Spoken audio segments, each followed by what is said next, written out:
ITC chapter थोड़ा यहाँ वो exempt non exempt capital goods, इसका कहानी है 5% पर क्वार्टर या 60 महीना लगेगा। कंपोजिट में ट्रांसफ़र हो रहा है तो सिर्फ कैपिटल गुड्स के लिए, प्लस आईएसडी का इसके अंदर आएगा। फिर यहाँ पे लैंड को सर्कल रेट और सिक्योरिटी को 1% पे लेते हैं। फिर ये अब यहाँ पे आते हैं, इसमें अमेंडमेंट क्या था? अमेंडमेंट था यहाँ पे सिर्फ ये जो 5% का जो एक्सेस इनपुट ले सकते थे, जितना मैच हो गया इसके ऊपर 5% वाला, ये हट गया। अब यहाँ पे कोई ऐसा जितना मैच हो गया उतना ही ले पाएगा, उसका एक्सेस कुछ नहीं मिलेगा। आईटीसी चैप्टर के अंदर जैसे कब तक एक होता है जो जहाँ पे लॉट में सामान मिल रहा है तो वहाँ पे लास्ट लॉट पे ही पूरा आईटीसी मिलेगा, उससे पहले नहीं मिलेगा। गुड्स रिसीव पे मिलना चाहिए तो रिसीव लास्ट लॉट। फिर गुड्स अगर रिसीव नहीं और ये जो गुड्स मस्ट बी रिसीव एक कंडीशन है, लेकिन बिल टू शिप टू है तो वो तो दूसरा कोई रिसीव करेगा तो वहाँ चल जाएगा। और फिर आईटीसी लेने का लास्ट डेट क्या होता है? तो करंट ईयर है 21-22, उसका नेक्स्ट ईयर 22-23 का 20 अक्टूबर, या फिर एनुअल रिटर्न जो डेट होता है उसका एक्चुअल फाइलिंग या due date whichever is earlier, और उसमें और इसमें विच एवर इज अर्लियर। इसके बाद यहाँ पे रिटर्न 3 भी लास्ट रिटर्न इनवॉइस 180 दिन limit for business use, salary for taxable supply of taxable goods होना चाहिए। आईटीसी वर्सेस डिप्रिसिएशन 180 दिन टैक्स फंड, ये सेम चीज़ हो गया। अब आईटीसी किस पे मिलेगा? आईटीसी पे मिलेगा टैक्सेबल सप्लाई पे एंड जीरो रेट सप्लाई पे, एग्जेम्प्ट सप्लाई पे नहीं मिलेगा। एग्जेम्प्ट के अंदर आरसीएम आता है, और बता रहे आरसीएम कौन सा? आरसीएम जो आउटवर्ड सप्लाई हो गया,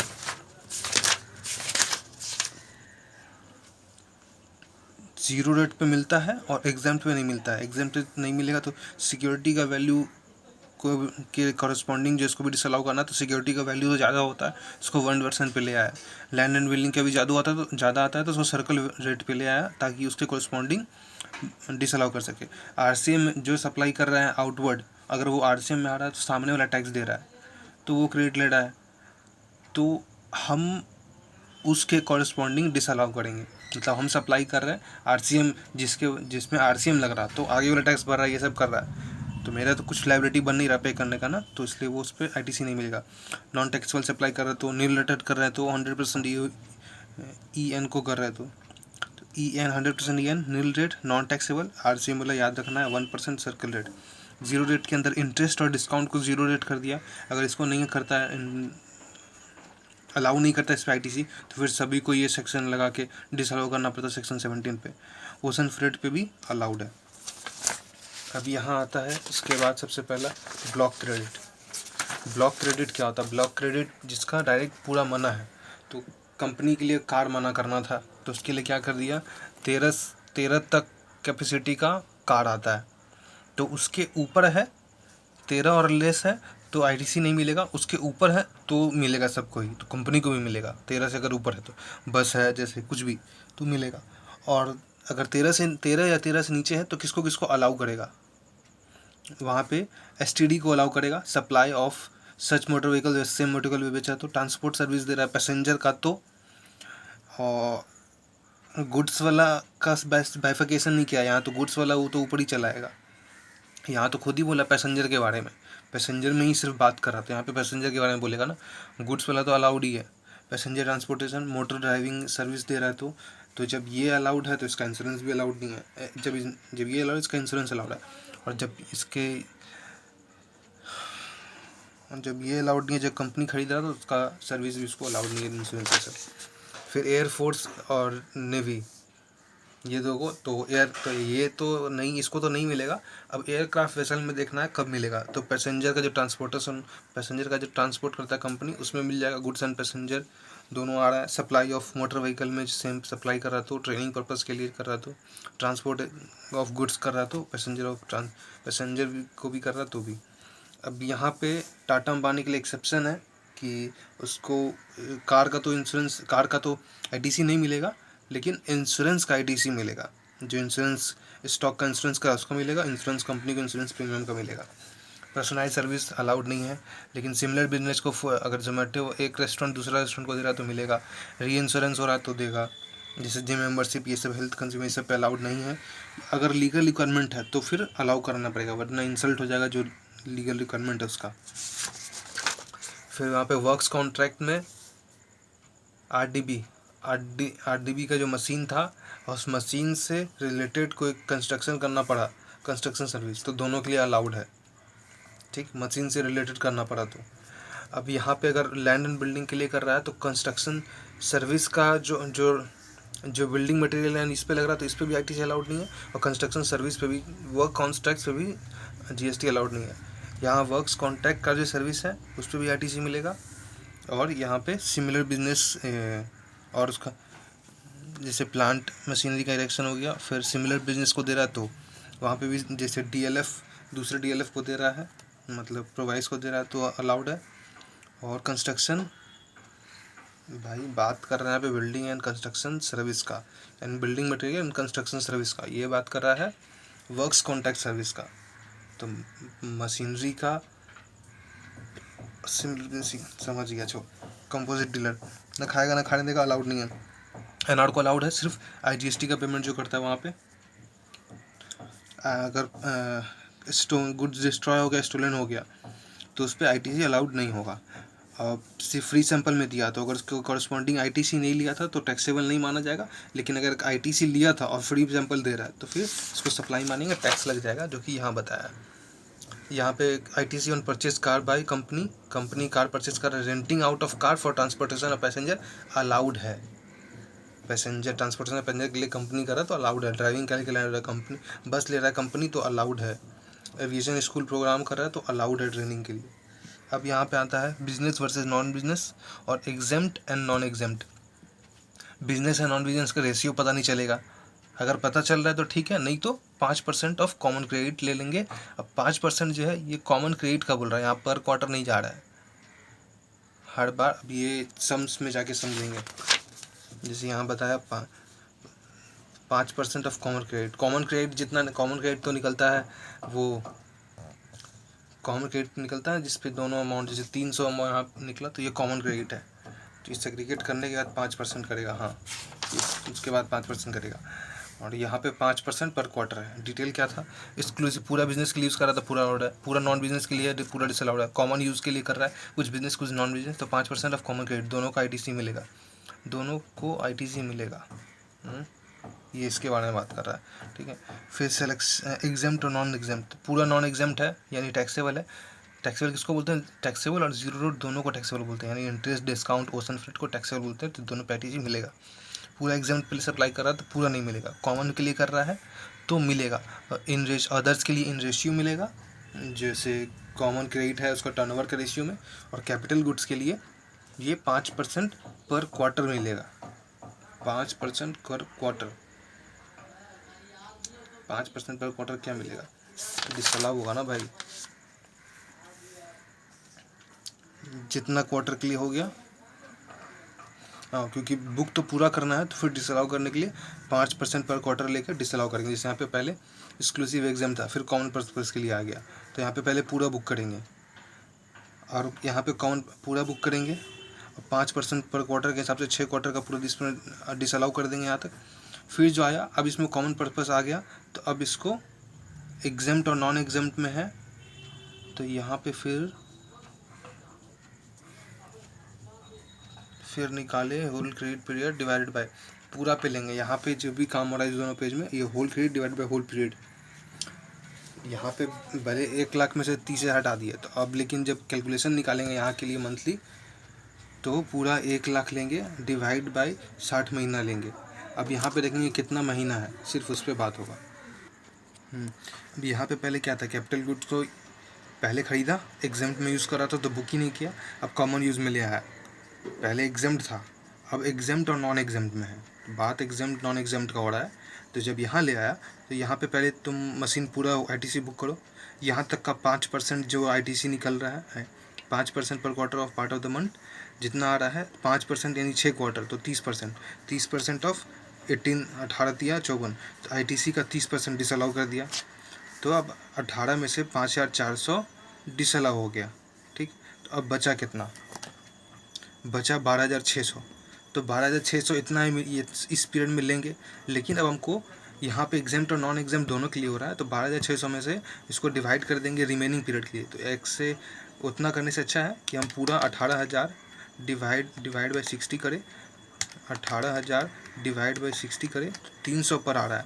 तो अब यहाँ से रिमेनिंग पीरियड के लिए लेंगे, पूरा 60 के लिए नहीं लेंगे, रिमेनिंग पीरियड के लेंगे, लेकिन 300 रुपये पर मंथ अलॉट किए। अब 300 रुपये को इनएलिजिबल और एलिजिबल में डालेंगे बेस्ड ऑन एग्जाम्प्ट टर्नओवर और टैक्सेबल टर्नओवर।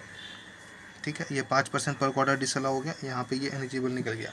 अब ये रहा क्वार्टर वाला, ये एग्जाम्प्ट के लिए है, एग्जाम्प्ट नॉन एग्जाम्प्ट के लिए क्वार्टर है, कॉमन पर्पज़ के लिए 5% ऑफ कॉमन क्रेडिट है।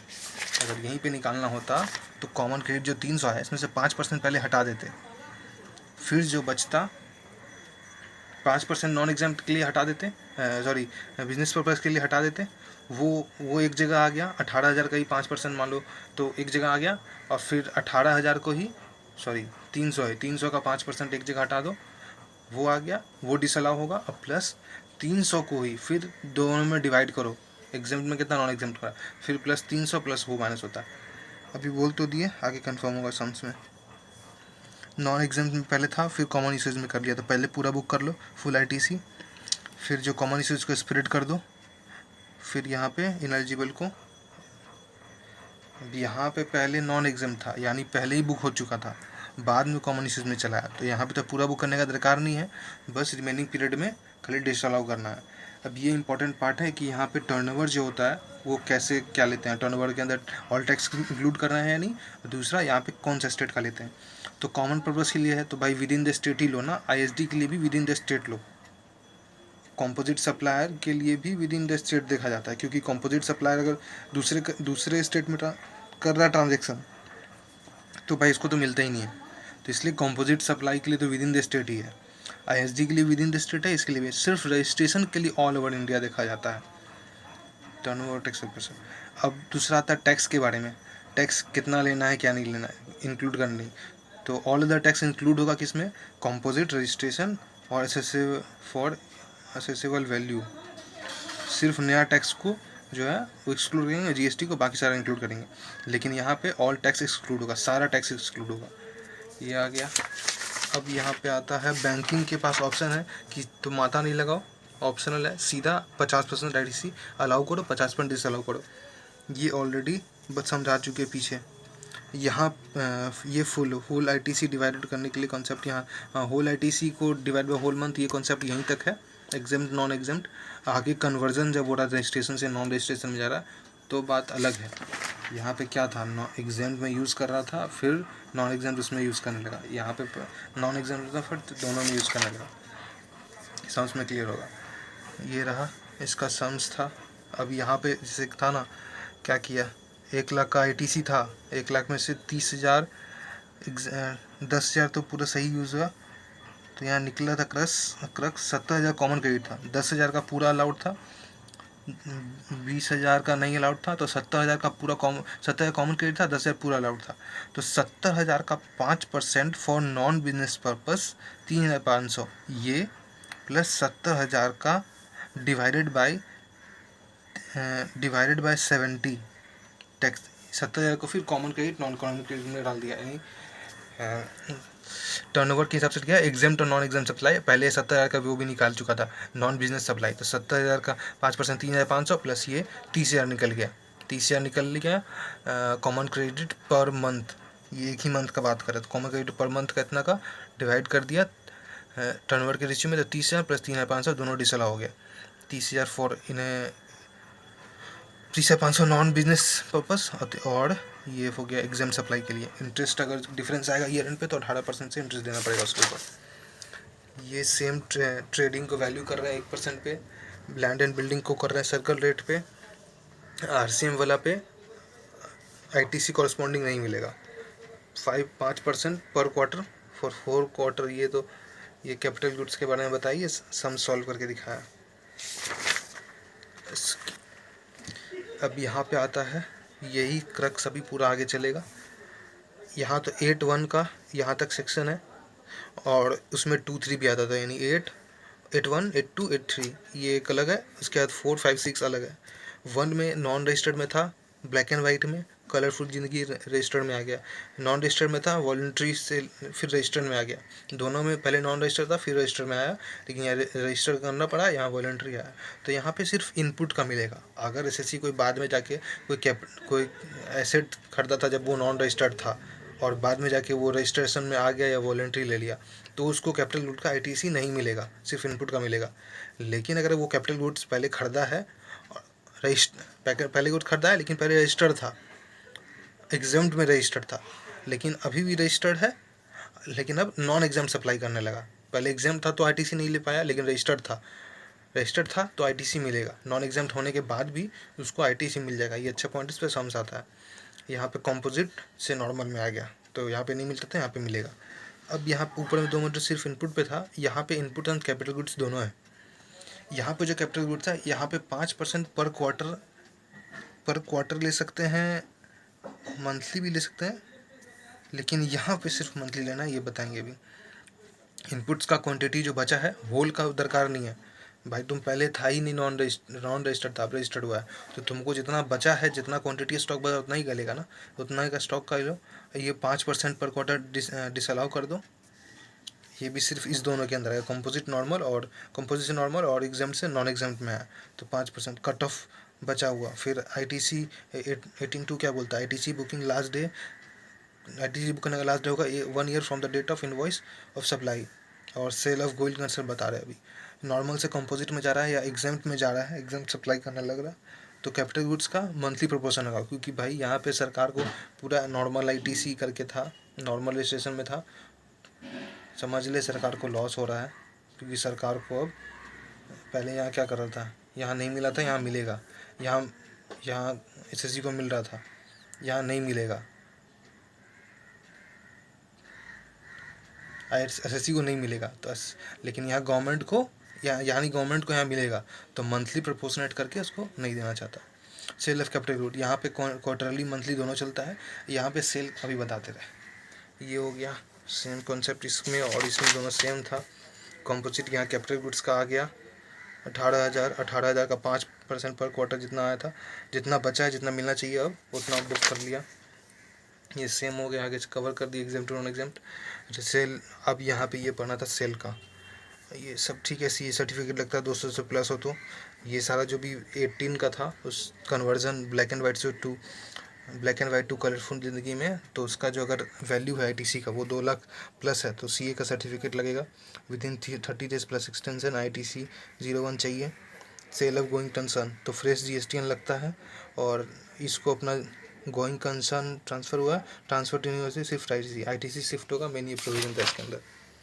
यहाँ पे आता है नॉर्मल प्रोविज़न से कंपोजिट सप्लाई या एग्जाम सप्लाई। तो अब गवर्नमेंट बोल रहा कि भाई तुम मंथली प्रोपोर्शन करेगा, क्योंकि अब हमको फ़ायदा होने वाला है अभी वाला के लिए। यहाँ मंथली प्रोपोर्शन करके हटा देगा, जितना हुआ उसको पेमेंट करना पड़ जाएगा, इन कैश में करो या आईटीसी सेटअप करो। सेल ऑफ कैपिटल गुड्स, तो अब यहाँ पे 70,000 में माल बेच दिया, 2 लाख का वारदात, 36,000 आईटीसी लिया, 2,36,000 था, ठीक है। तो अब 2 लाख, ये 36,000 आईटीसी यहाँ था, 36,000 आईटीसी में से माइनस कर दो अभी तक का टाइम पीरियड जितना आईटीसी डिसअलाउ होना चाहिए, 24 महीना के बाद बेच दिया, तो 24 महीना यहाँ पे मंथली किया है, क्वार्टरली भी कर सकता था, तो 24 महीना के बाद जो अमाउंट बचा 14,400, इसमें से माइनस कर दिया, तो इतना आईटीसी 14,400 क्या था, 14,400 का इतना महीना का वो यूज़ कर लिया 24 महीना का, तो बचा हुआ इतना 21,400 एक अमाउंट बनता है जो उसको देना चाहिए था, तो ये देगा, या फिर जो 70,000 का वैल्यू है उस पर 18% 12,600, दोनों में से जो ज़्यादा है वो देगा। अगर ये ज़्यादा होता तो गवर्नमेंट इसके ये ले लेता, अब ऐसे ये ज़्यादा है तो ये लेगा, रिवर्सल करा लिया।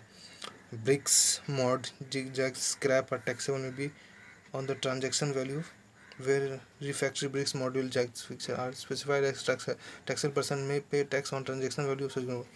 ये क्रक्स बता चुके हैं।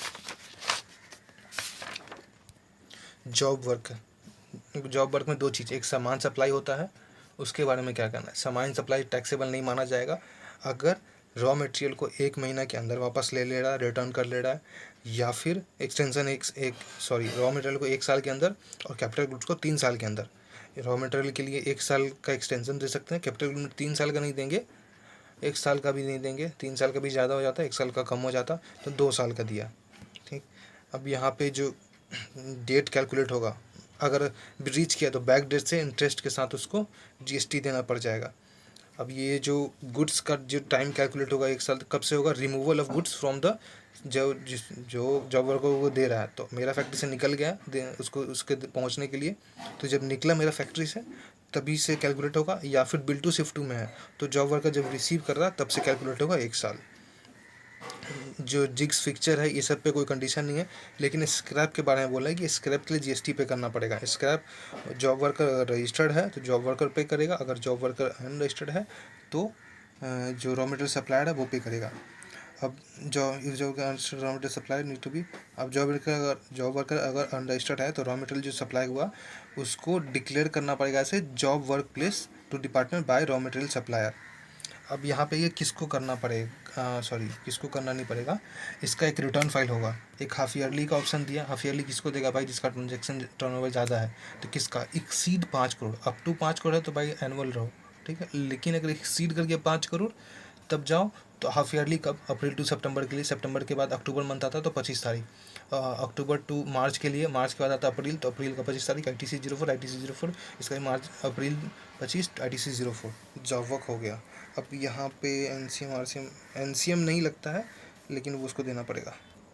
इनपुट सर्विस डिस्ट्रीब्यूशन में याद रखने का एक ही चीज़ है कि ओनली सर्विस पे है, गुड्स पे नहीं है। तो अगर ISD को बिलिंग हुआ है सर्विस के लिए IGST पे, तो IGST का IGST देगा वो, और IGST के साथ ऑलवेज IGST है। लेकिन अगर जिसको दे रहा है, बाकी केस के लिए अगर जिसको दे रहा है वो सेम स्टेट में है, तो CGST का CGST देगा, SGST का SGST देगा, UTGST का UTGST देगा। लेकिन अगर डिफरेंट स्टेट में है तो IGST देगा। तो IGST का तो हमेशा IGST ही है, CGST ST तो सेम स्टेट देख के चेक कर लेना। अब ये किस रेशियो में डिस्ट्रीब्यूट करेगा, इसका काम है ISD का दे देना, जिसका जितना है जिस रेशियो में देना है दे देना। अब वो अगर एलिजिबल है तो लेगा, नहीं एलिजिबल है तो नहीं लेगा, एक्सेस लिया तो इंटरेस्ट लग जाएगा। अब रेशियो किस बांटेगा? तो प्रीवियस ईयर का रेशियो, नहीं तो प्रीवियस क्वार्टर का रेशियो।